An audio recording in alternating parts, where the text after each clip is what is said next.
If you've been on Medicare for a while, you probably remember a dreaded thing called the donut hole, that painful stretch where in the middle of the year, your drug costs suddenly shot up and you found yourself paying way more at the pharmacy. Well, I have wonderful news. The donut hole is gone. But, and this is important, that does not mean there is nothing left to watch out for. So today, let us clear up what actually changed and what you still need to understand. I am Scott with Sterling River Insurance Group, and this is one of the most important updates in Medicare in years. So stay with me. First, the great news. Thanks to changes in the law, the old coverage gap that everyone called the donut hole has been permanently eliminated. It went away starting in 2025, and it is not coming back.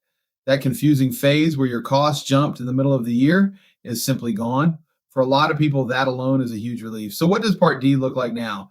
Instead of the old confusing structure, your drug coverage now moves through a few simpler stages. First, there may be a deductible stage where you pay your plan's deductible, which cannot be more than $615 in 2026. Then you move into a stage where you generally pay about 25% of the cost of your covered drugs. And then once your out-of-pocket spending reaches a certain limit, you hit what is called the catastrophic phase, and this is the game changer. Here's the number that matters most. In 2026, once you have spent $2,100 out of pocket on your covered drugs, you are done for the year.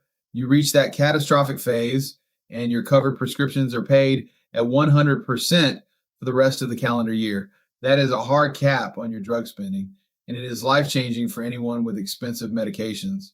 Now, let me tell you what is coming. That cap adjusts a little each year. For 2027, it is expected to rise to around $2,400. I want to be clear. That figure is projected and will be confirmed later in the fall. So treat it as an estimate for now, not a final number. And here's the part I really want you to hear, because the headlines only tell half the story. The donut hole is gone, but gaps in your protection still exist, and you need to know them. Number one, that cap only counts your own out-of-pocket spending on covered drugs. Your monthly premium does not count toward it. Number two, and this is the big one, the cap only protects you for drugs that are actually on your plan's list of covered medications, called the formulary.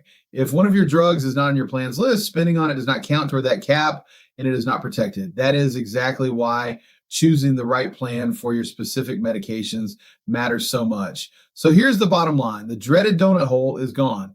You now have a real yearly cap on your drug costs, but you still have to make sure your medications are actually covered by your plan or that protection does not apply to them. If you would like us to check your drugs against the right plan, we would be honored to help. You can book a free blueprint call with our team at no cost and no pressure. SRIG was named after my two sons, River and Sterling, created by our family for yours. We look forward to working with you and assisting you.